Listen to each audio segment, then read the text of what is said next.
Mapagpalang araw sa ating lahat. Ako ang inyong lingkod, Elijah Paul Jan Valdez, at welcome sa ating daily devotions.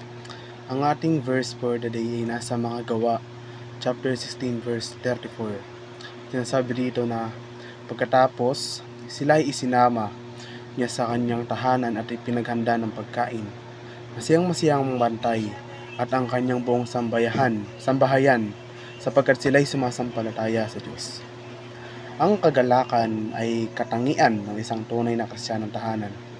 Sa pinagsasabi nito, mahalagang maunawaan na ang kagalakan at kaligayahan ay hindi palaging pareho. Ang kaligayahan ay kabungan ng pangyayari sa atin. May mas malalim na ugat. Bawat kasal at pamilya ay makakaranas ng iba't ibang uri ng pagsubok at paghihirap. Ngunit walang sitwasyon na maaaring mag-alis ng ating kagalakan kung alam natin na ang susi sa ating kasalukuyang kapakanan at kapalaran sa hinaharap ay kay Kristo lamang. Ang isang tahanan na nakasentro kay Kristo ay dapat markahan ng biyaya. Dapat itong maging isang ligtas na lugar upang magulo. Sa lugar na magulo. Kailangan ng mga miyembro ng pamilya ang pamahid ng biyaya na inilapat sa mga sugat ng kanilang mga puso. Kailangan nilang tandaan na ang pag-ibig, hindi pagiging perpekto, ang layunin. May sapat na puot, panghuhusga, panunuya, nakakasakit sa katawan, at antagonismo sa mundo. Ang tahanan ay dapat isang pag-uurong kung saan ang mga nasasaktan ay may makakahanap ng ginhawa, pahinga at paggaling. Ang tahanan ng Kristiyano ay isang lugar ng paglilingkod.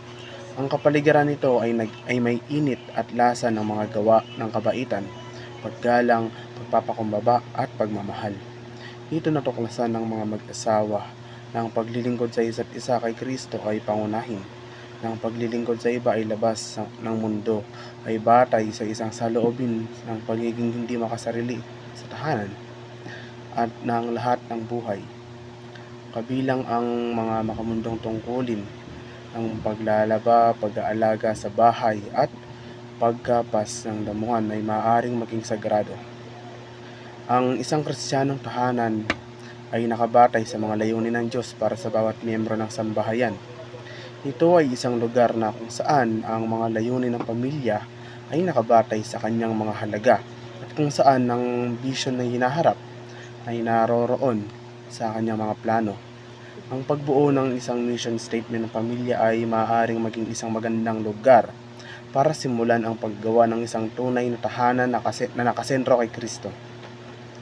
Ang magagabay na prinsipyo ay